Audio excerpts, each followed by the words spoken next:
Hello, everyone, and welcome back to another episode of the Ravens Call. I'm your host again, Tyler Cameron. We're going to go over an exciting week of Week 12 of football as we start getting closer to the playoffs, as well as starting to see who's really there as the contenders and who's really there as the pretenders as of right now. If you don't know what this podcast consists of, you can check out my 1-minute intro video or just follow along on the week-by-week basis, explaining what week I'm going off of for that week. This podcast is available on Spotify, YouTube, as well as Apple Podcasts, so go check those out. You can find all the links to those in my Instagram page or on each of the streaming services. My Instagram page is the Ravens Call Podcast. On that note, hope everyone is having a great Wednesday and ready to listen to some exciting NFL and Baltimore Ravens news.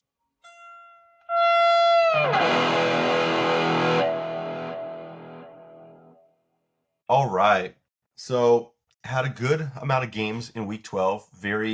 Some came down to the wire. Some crazy things happened. But let's start out with the Thursday night game. We're going to start out like we always do. We're going to start out with the NFL games of the week, go through all those, and then a little bit later, we're going to go over the Ravens game and analyze that a little more. And then we're going to go into Week 13, going into the Thanksgiving week of games, and we'll go over my predictions as well as some of the previews of those games going forward.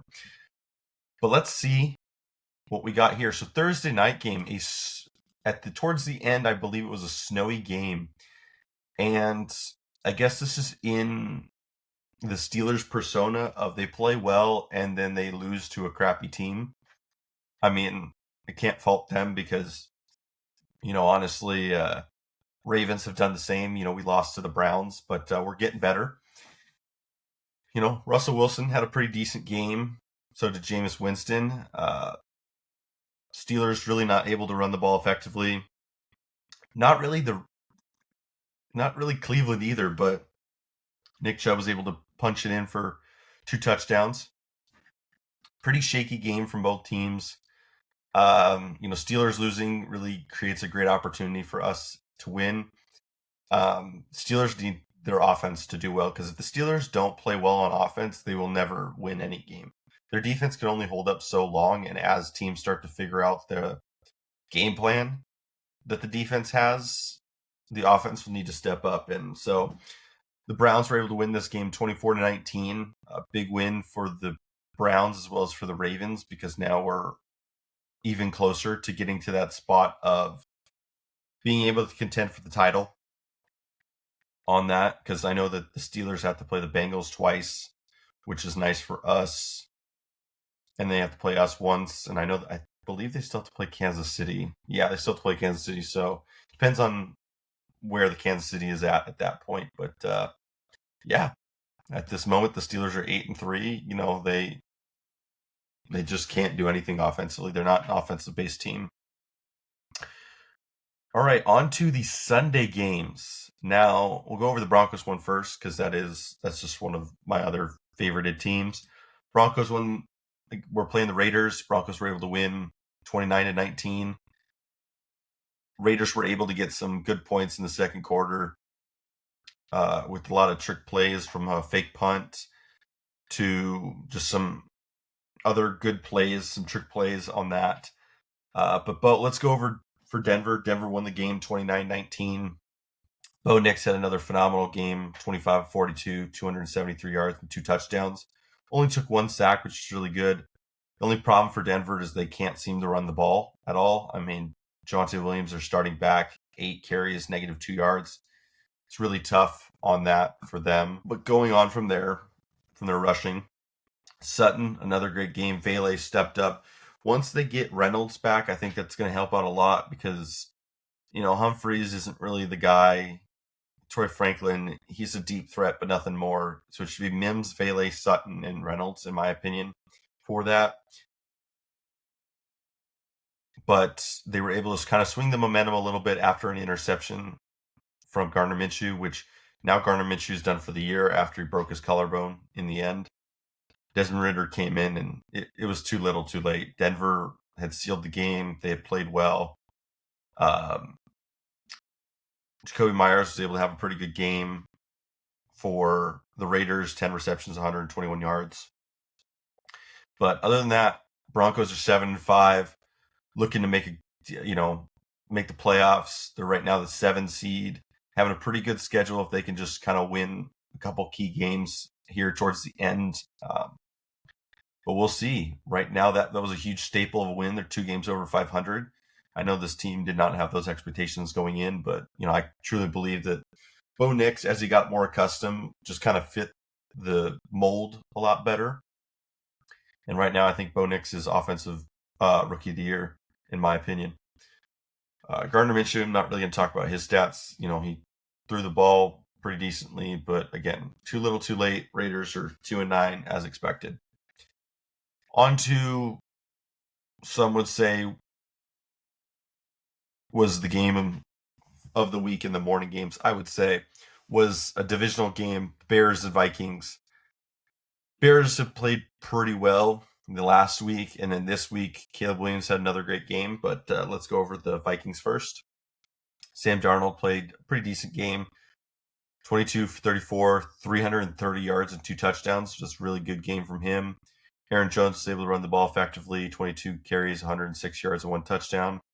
Addison and Hoskins had a big game. The funniest part was Justin Jefferson had 2 receptions for 27 yards. And he talked about it after the game. He goes, dude, I'm not here to, always be that guy. Like, I can take some plays off. I can be when I need to be a decoy at that point. And, he really fits that role because you got to put 2 people on Justin Jefferson at all times or he's going to cook whoever he has. The Bears were able to hang in here. I mean, Caleb Williams, 32 47, 340 yards and 2 touchdowns. I mean, that's a pretty good game from him. Stepped up pretty late. They're able to get it to where, they scored 17 unanswered points in the fourth quarter to tie the game up. They were able to get the ball at the start, and they just couldn't do anything in overtime. And then Vikings were able to just kind of punch them in the mouth and get that field goal. But, DJ Moore had a good game. So did Keenan Allen. DJ Moore, 7 receptions, 106 yards and touchdown. Keenan Allen, 9 receptions, 86 yards and touchdown. Like, this team's looking a lot better. They're 4-7, which, they're probably out. They're definitely out of the playoff picture.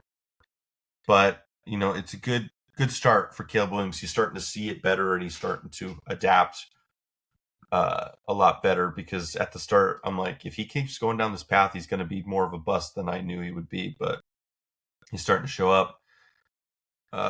Lions and Colts, I knew this game wasn't really going to be close. I don't think Anthony Richardson's a runner. That's it. Passing, he's okay, but he doesn't make the offense very sound when they're pretty run heavy. Like, they stack the box and they kind of have one deep safety because, they have Alec Pierce they're going to chuck it to. That's it. Pittman and Downs are very good. But yeah. So Jared Goff, 26, 36, 269, no touchdowns, no interceptions. It was mainly a run-based team. Gibbs and David Montgomery did really well. Jahmyr Gibbs, 21 carries, 90 yards, 2 touchdowns. Montgomery, 8 carries, 37 yards and touchdown.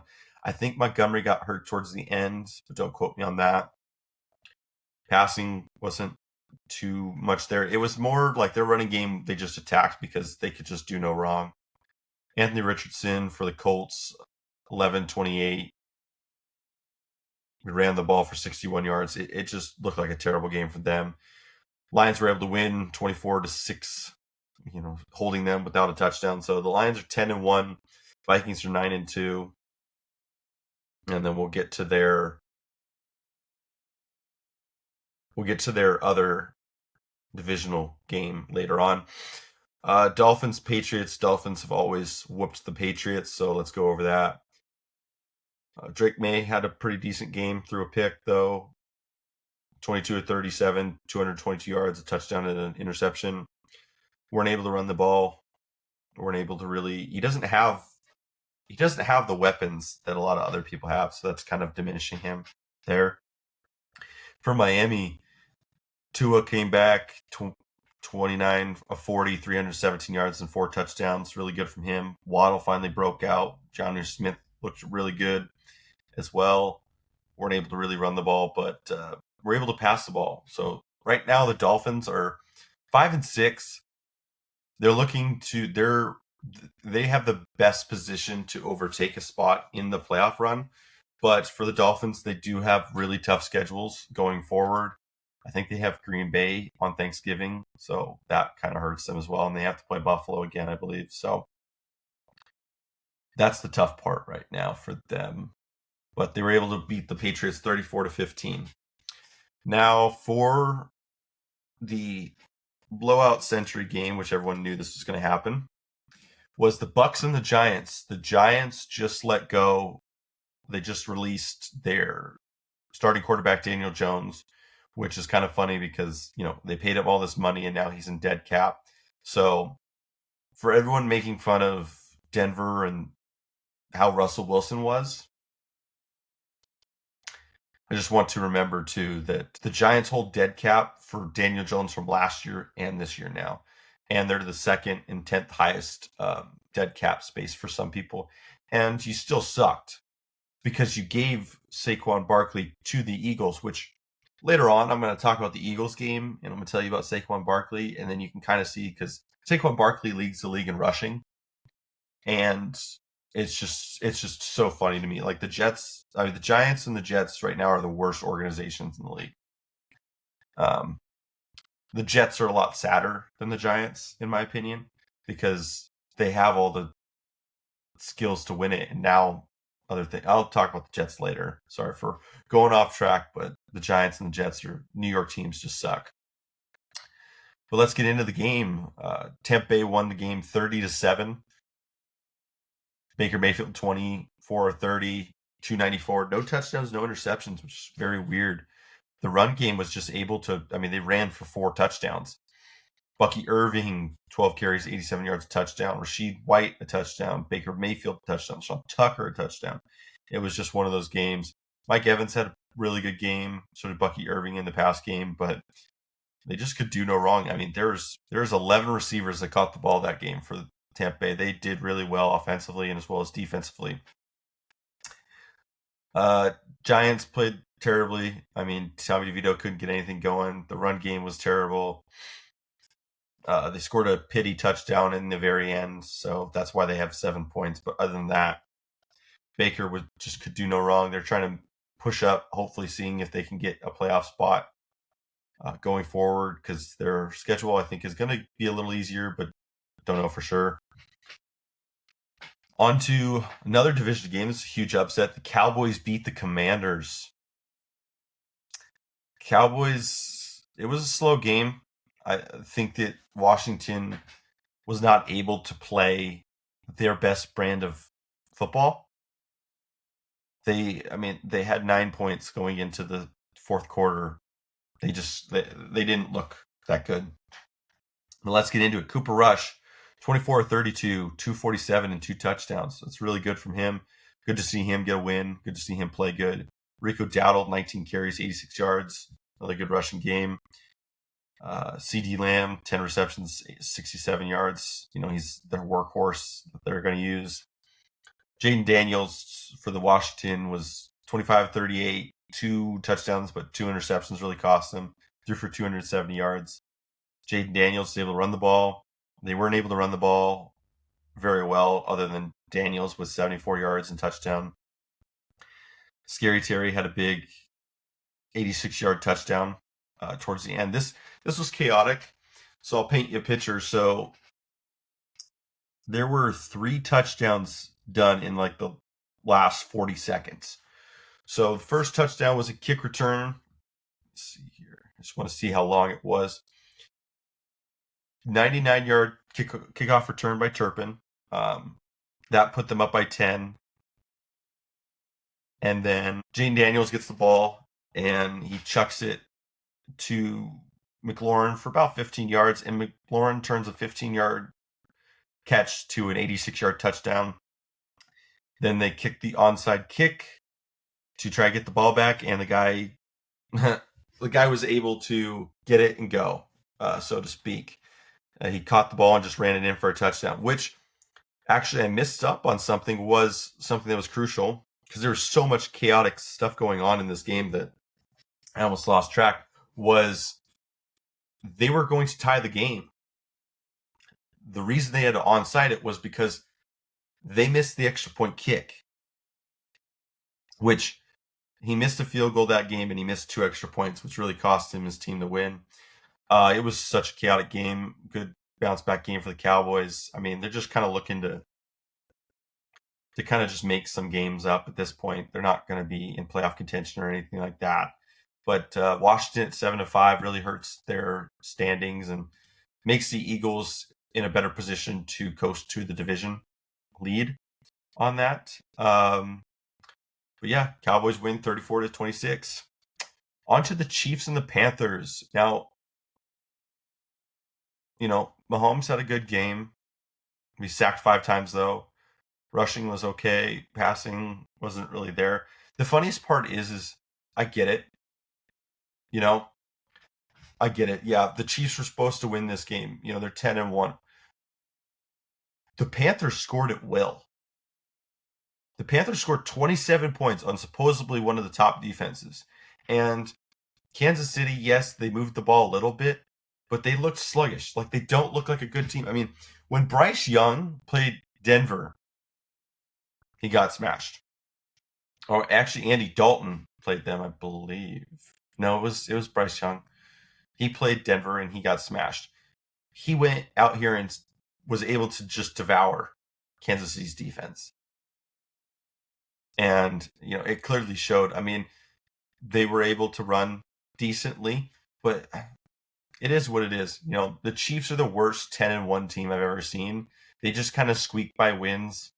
They're never going to blow out a team. They're always either losing or they're just like right there. They make every game close to where it's like you can't frown somebody from judging them. Yes, they're a 10-0 team. They're going to make a deep playoff run like they always do. But there's nothing that makes them so elite that it's like, oh, this team's going to go and win their 3rd straight title, because a lot of other teams are playing very explosively. And if they catch the hot hand and Kansas City keeps playing like this, Kansas City's get run out of the water, because they just played the Bills and the Bills whooped them. Bills looked dominant against Kansas City, no matter what anyone says. But Buffalo Bills always dominate when that came down to it, and then you only beat the Panthers by a game-winning field goal. So that's what happens, but they'll probably click up and figure something out. Another upset of the week. Titans win 32-27. They were winning 30-27. And Houston was able to have a field goal shot to tie the game up, and he missed the field goal. I think it was like a 32-yarder or something like that. It was a chip shot kind of field goal, and he missed it to the left. So, yeah, it was pretty crazy on that, but let's get into it. Will Levis had a good game, 18-24, 278 yards, 2 touchdowns and a pick. But he was sacked 8 times, and he still won the game. It's amazing. Tony Pollard, 24 carries, 119 yards and touchdown. Good on him. Calvin Ridley playing his well. 5 receptions, 93 yards. And then Okonkwo, who's the tight end. He's a pretty fast tight end. He had 1 catch for 70 yards, touchdown. And you're thinking, wow, he must have thrown it deep and caught him. No, he threw it for about 12 yards. It was a 12-yard catch that he turned into 70 yards, and it was crazy how wide open he was. Houston, CJ Stroud is not playing like he used to. They are not able to run the ball anymore. It's just terrible, but let's go over the stats. CJ Stroud, 20-33, 247, 2 touchdowns, 2 interceptions, 4 sacks. That's just a tough game to swallow. And then Joe Mixon, 14 carries, 22 yards. 1.6 yards a carry. Like, that's terrible. And I know Joe Mixon is frustrated because, he was dominating the league. He's the guy that you want at the helm because he really holds this team together. But Houston 7-5, they have kind of the division on lock. but that's a tough pill to swallow on that. They're going to need to get their wake up because, I mean, they have a tough schedule. I mean, they have to play the Ravens, and you play like this against the Titans, against us, we're going to put you in the ground. So Nico Collins had another good game, 5 receptions, 92 yards and touchdown. Tank Dell, 3 receptions, 72 yards. But other than that, it was just not a good game from the Texans. They kept shooting themselves in the foot. The Titans came out and punched them in the mouth. So we'll see what happens from here on that. But that was it for the morning games. I already talked about the Denver game, which was the afternoon. So the 2 afternoon games was the Packers and the 49ers, which Brock Purdy was out, so I heavily would have bet on Green Bay to win by a lot, and they did. Keys to the game. They couldn't, 49ers couldn't tackle to save their life. I think Josh Jacobs for Green Bay, it was in the 20s, I believe, of missed tackles on him. But we'll go over Green Bay here in just a second. I'm going to go through the 49ers really fast because they scored 10 points. They look like a joke. Even with McCaffrey and everyone healthy besides the quarterback, they look terrible, and the defense isn't what it used to be. Let's get into it. Brandon Allen, 17-29, 199, 1 touchdown, 1 interception. Christian McCaffrey, 11 carries, 31 yards. Wasn't able to get it going there. 3 receptions for 37 yards. Wasn't able to get it going in the passing game either. Kittle was the biggest guy, 6 receptions, 82 yards and touchdown. But Deebo Samuel, 1 reception, wasn't really there. 2 fumbles were lost, 1 interception. I mean, they just looked terrible. For the first time, it may look like the 49ers might not make the playoffs, and rightfully so. They didn't look good. For Green Bay, I mean, they scored 38 points. They looked dominant every facet of the quarter. They won every quarter besides the second they tied, but I'd give them that quarter too. Jordan Love, 13-23, 163 yards and 2 touchdowns. Now you're thinking to yourself, he didn't throw that much. Jordan Love's a guy who normally has at least 30 attempts. He didn't have to because they just could run the ball down the 49ers' throat because they could not tackle. Josh Jacobs, 26 carries, 106 yards, and 3 touchdowns. Amal Wilson, 9 carries, 41 yards. Like, they were just able to run the ball effectively. They didn't really need to pass that much. Not too many huge passing yardages for them as well. They just looked dominant. They just whooped them. Now the 49ers are last in their division, trying to hopefully scram to make the playoffs, because as of right now, if the Commanders can just figure out their stuff, they're the 7 seed at 7-5. And the 49ers pretty much would have to win the division to get in, which is going to be harder because now this next game here, the Seahawks and Cardinals played, and the Seahawks are now tied with Arizona in the record, to where now 2 teams have a chance to make the division or have a step up to get into the playoffs. But let's go into the next game. It was a very slow game. Cardinals lost 6-16 to the Seahawks. Seahawks are just a weird team. Like, they'll lose when I don't pick them. They'll win when I do pick them. When I don't, every week's a toss-up with the Cardinals and Seahawks for me.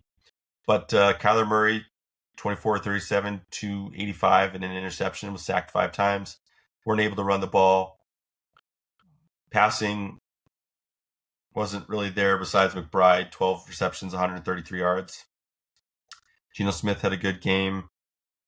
Walker wasn't really, like, the run game was not there. Like, nothing could really get going. Just passing a little bit here and there, but 10 sacks total in the game.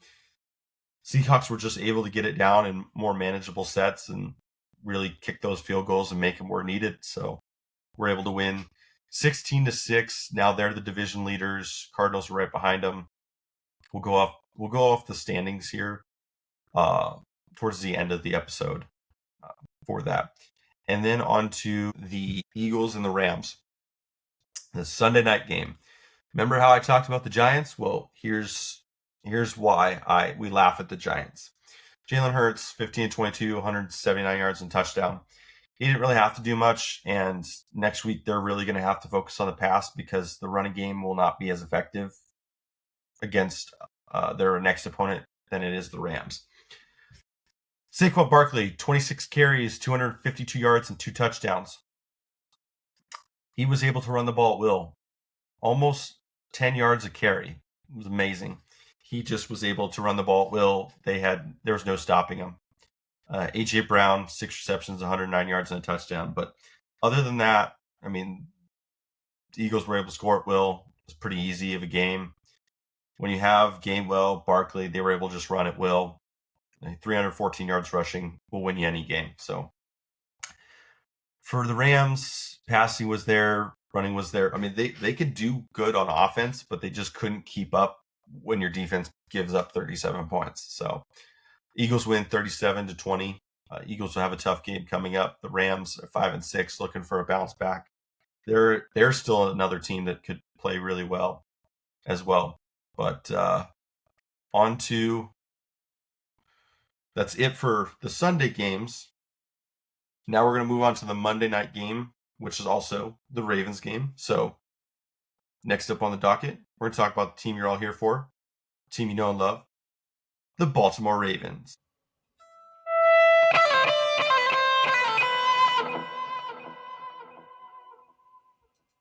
All right. So this game looks a lot closer than it was. They scored a touchdown at the end, which, it was like 15 seconds left, 40 seconds like that. That was pretty good.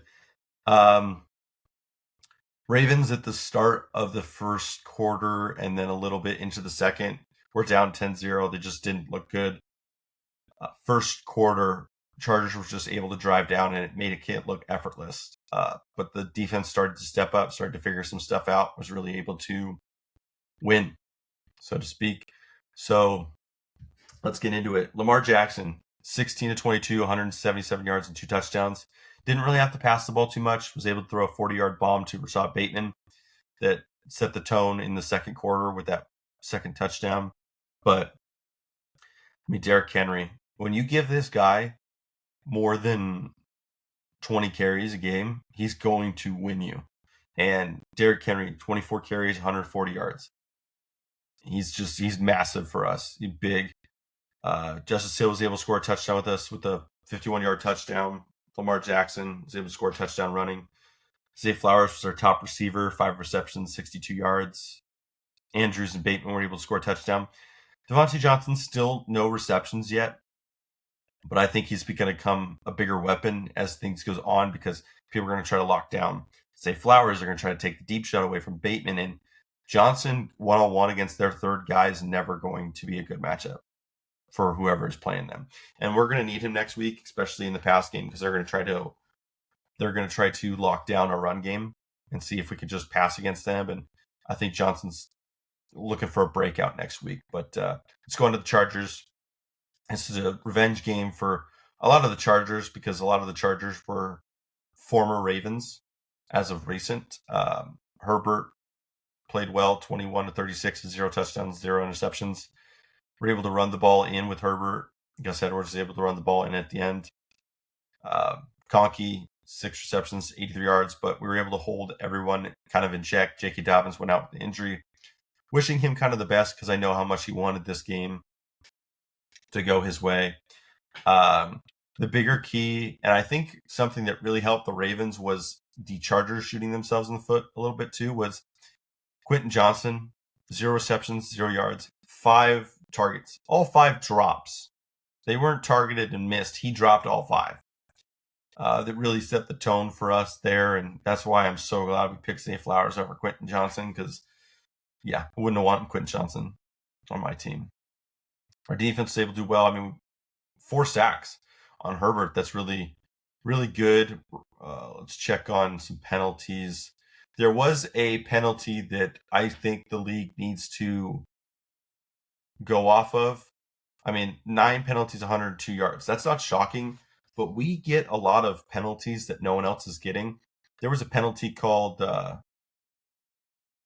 think it was leg whip. It was called a leg whip, which Pat Ricard, yes, he did stick his leg out and he tapped the defender. The defender did not fall. The defender wasn't even phased by him tapping, but they called it.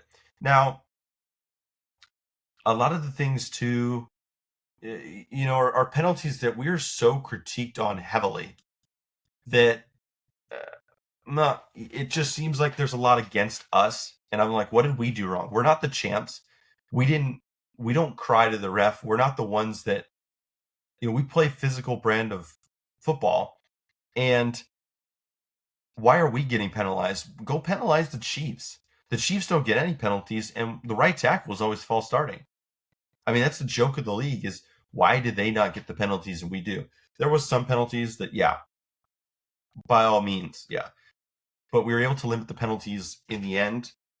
We had a couple penalties here and there, but yeah, defensive penalties that make up the yardage a lot bigger. But, you know, we, it, it's just sad that we're the most penalized team and it's not even close.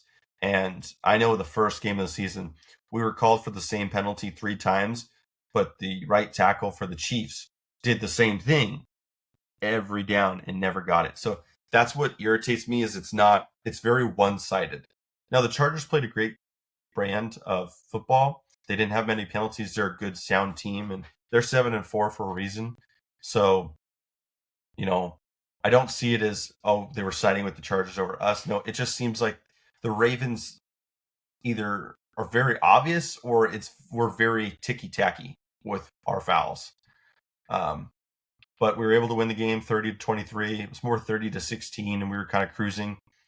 Lamar played a good game. Defense really played well, surprisingly. We had Roquan Smith, our top linebacker, out. So Simpson and Harrison had to step up, and Harrison came up with the best tackles. Nate Wiggins looked like a lockdown kind of defender. Humphreys is doing well.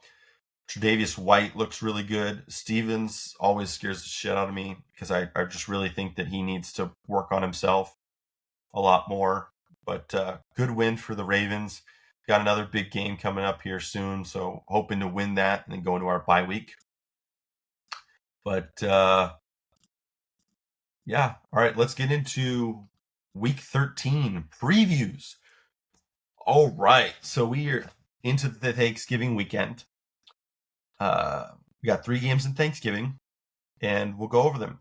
Now, you're seeing the first game, Bears and Lions, and you see that the Lions are favored by 10.5. And you're like, the Bears played really well against Minnesota. Why would the Lions be favored by 10.5? This is something my dad and I have watched and known since I was very, very young. The Lions, it doesn't matter if they are the best team or the worst team. Besides maybe their 0-16 season, you do not go against the Lions on Thanksgiving. The Lions have like superpowers when it comes to Thanksgiving. They just play so much better. I don't know why. Can't tell you why. There was a season where they were 2-14, and they played the Dallas Cowboys, who were 14-2 on Thanksgiving, and the Lions just whooped them by 30. Never bet against the Lions on Thanksgiving. Just don't. The Lions always seem to win. I don't know why. It's just awesome on that. But 10.5, that is a lot. We'll have to see how that goes, but I'm not betting against Lions. With their record, with how they play, yeah. And Caleb Williams going against a good, stacked Lions defense, yeah, no. The Lions are going to win this by a good amount. 10.5 is a pretty good estimate there. Giants, Cowboys, I'm going to go Cowboys because the Cowboys they have CeeDee Lamb.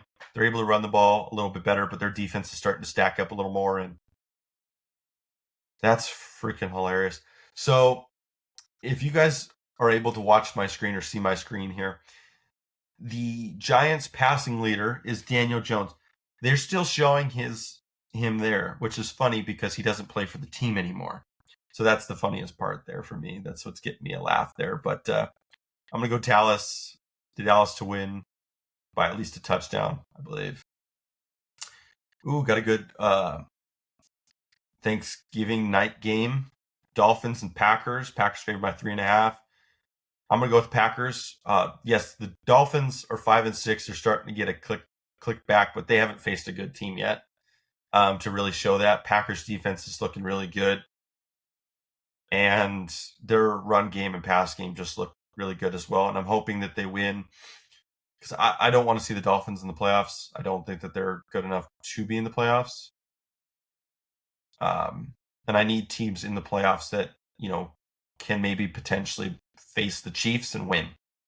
Because the Chiefs are the enemy. They're the Death Star, in my opinion. No one wants to see the Chiefs in the Super Bowl. They don't want to see the Chiefs win the Super Bowl. No, of course I want the Ravens. But if the Ravens can't do it, I don't want the Chiefs. Because we can beat the Chiefs. Buffalo can beat the Chiefs. We can actually do it. It just comes down to who are we facing? We're facing the Chiefs, or are we facing the Chiefs and the refs? So, but I digress. Speaking of the Chiefs, Black Friday game, Raiders, Chiefs. Oh boy, I'm so excited to watch that game. Yeah, no. I'd rather fall on something else. No. I'll Black Friday shop over watching that game. So we're going into Sunday game, the first day of December. Welcome to the Christmas time carols. And we got a good game for you in the afternoon game, the Eagles and the Ravens. The Ravens are favored by 3. It's going to be a close game. The Eagles have played really good. They are 9-3, but then again, it's tough because, the Eagles haven't really faced that good of teams. I mean, Washington is a good team, but the Ravens defense is really going to have to come out and not limit Saquon Barkley and A.J. Brown. If we're able to nullify what Saquon does and force them into the passing game, we should be good, in my opinion, on that. Because Saquon Barkley is their guy. He's their builder. He's the key to their offense. He's what makes them flow. On that, going the Ravens to win. I trust my Ravens team on that. Chargers and Falcons. This is close. I'm going to go Chargers because the Chargers are a good defensive team. No matter what is said about what happened with our team, they were still able to hold us in check in the first half, and the Falcons are not as good. They came off the bye, so hopefully they're a little stronger, but I'm not going to go against the Chargers on that. So I can go Chargers. Steelers and Bengals. Now, this is a toss-up. Records show differences. I think that the Bengals are the better team. If the Bengals can score points and the Bengals defense can even somewhat limit Russell Wilson and them, they're going to win this game by 14. Now, if the Steelers can hold the offense in check, they'll win because the defense is the key to the Steelers. If the Steelers win, it's because of the defense. It's never because their offense put on a show, ever. So I think the Bengals are actually going to pull off the upset, win this game at home. Vikings, Cardinals. Vikings are going to win. If you can't beat the Seahawks, you're definitely not going to beat the Vikings. Colts and Patriots. I think the Colts will win there, but don't be surprised if the Patriots come and upset them if Drake May's playing well. Seahawks and Jets. I think the Seahawks will win, hoping that they win so that it takes the Jets out even more of the playoff run. But we'll see. The Jets had a bye. Maybe they're getting their stuff in order, so we'll see on that. I think Washington will have a bounce-back game against the Titans here to win. Texans and Jaguars, I think the Texans will come back and win. You can get your Stroud name back once you win a game. But, I think they'll beat the Jaguars. Rams and Saints, who, I'm going to go Rams. Their offense still looks really good. Saints, I don't know, can compete with their offense on that basis. Tampa Bay and Panthers. Tampa Bay is going to win that. And then the night game is the 49ers and the Bills. If Brock Purdy's not playing, then the Bills are going to win by a lot more than 7. But I still think the Bills are going to win this game, and that's going to knock the 49ers out of huge playoff contentions for that. Now, Monday, December 2nd, the first game that the Broncos have had on prime time, besides the Thursday night game, but the primetime lights, I think Bo Nix is going to really show out against the Browns. The Browns do have a tough defense, so that'll be a really good test for him. I mean, he's faced the Seahawks defense, he's faced the Jets defense, he's faced the Steelers defense, he's faced the Ravens. Like, he's faced some tough defenses. So, the run game's really going to be if the run game's effective, they're going to do really well. I'm hoping that the Broncos can pull off this win. I think that they will. Their defense is just way too good for the Browns on that.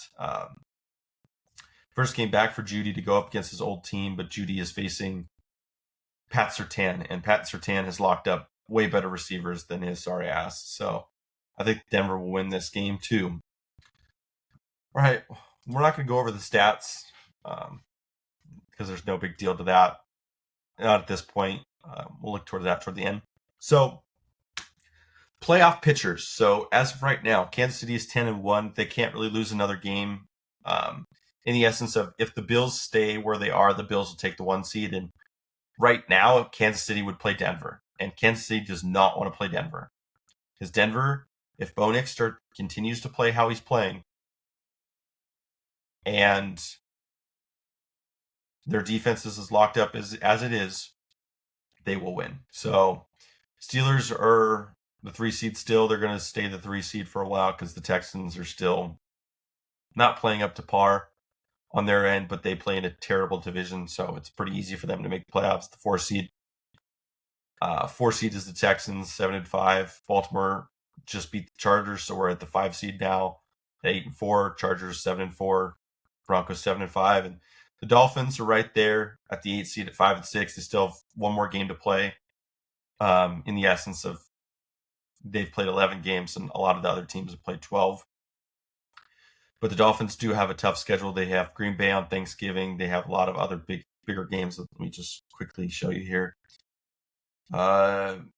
Packers, Jets, Texans, 49ers, Browns, Jets. Yeah, so they have a tough schedule coming up. So it'll be very tough for them to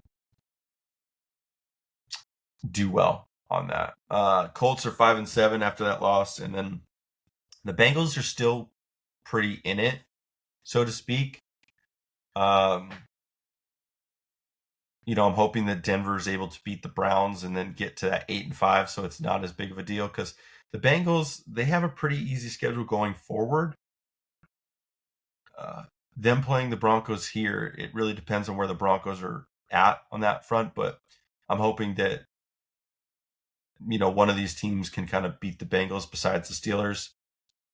The Steelers can win at the end, but it'll be pretty tough for them. That might be a game where something's coming up on them. But those are the teams in contention right now for the National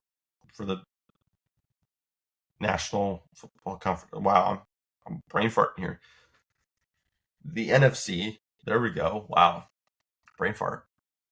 You got the Lions, the Eagles at 10-1 and 9-2. This is such a weird thing, because you look at 3 and 4, they're both 6-5, barely over 500, and then you see 5, 6, and 7, and you're like, what the heck's going on here? So, Detroit 10-1, they're the best team in football. The Eagles 9-2. See, the Eagles play the Ravens, but I can't really commemorate them because, play the Packers. Okay, Bucks. Yeah, they lost. You faced the Browns, barely beat them. Giants, okay. Bengals, that was a pretty good game for them. Barely beat the Jaguars. Cowboys, they didn't have Dak. Jane Daniels hasn't played his best. Rams are pretty good. I mean, they're kind of going to cruise into the win. Their only tough game is us and the Steelers from here on out. So they're going to cruise into the 2 seed probably at that. Seahawks are 6-5. Falcons are 6-5, leading their division. So they're the 3 and 4 seed. And then you got the 5, 6, and 7. Vikings 9-2. Packers 8-3. Commanders 7-5. Now, Cardinals are 6-5. They need another win to kind of take over the 7th spot. But right now, it's looking harder for the Bucks, the Rams, and the 49ers to really get in, because they can't lose. And they're hoping that the Commanders lose, because everyone's fighting for the 7th seed right now. It's going to be very hard for teams to take the 5 or the 6 spot. Because the Packers here got the Dolphins if they can win there. Even if they lose, so let's say they lose every division game, they're still 10-6, which means that they Bucks, Rams, and 49ers can't lose a game to be in the 6th spot. So everyone's going for their division as well as for the 7th spot, and that's all they can do for that. But well, that is it for this week's episode. Those are all my predictions as well as this past week's games on that. Just want to thank you all for listening again. It's always a pleasure talking about football. Love talking about football every week. It's something I look forward to and look forward to recording and editing so I can have that out for you guys so it can help you guys learn about each week and what happened in each game, as well as previews of next week's games and who I would choose personally. But again, this podcast will be live every Wednesday at 12. There's an episode every week. Make sure to post something on my Instagram page as well as my Facebook page to let you know that the episode is up. Remember, again, my podcast is on Apple Podcasts, Spotify, and YouTube, so you can go check those out all there. Make sure to like and subscribe on whatever platform you prefer. Feel free to comment or ask any questions you want. If you want me to talk about anything else, please let me know. All for that.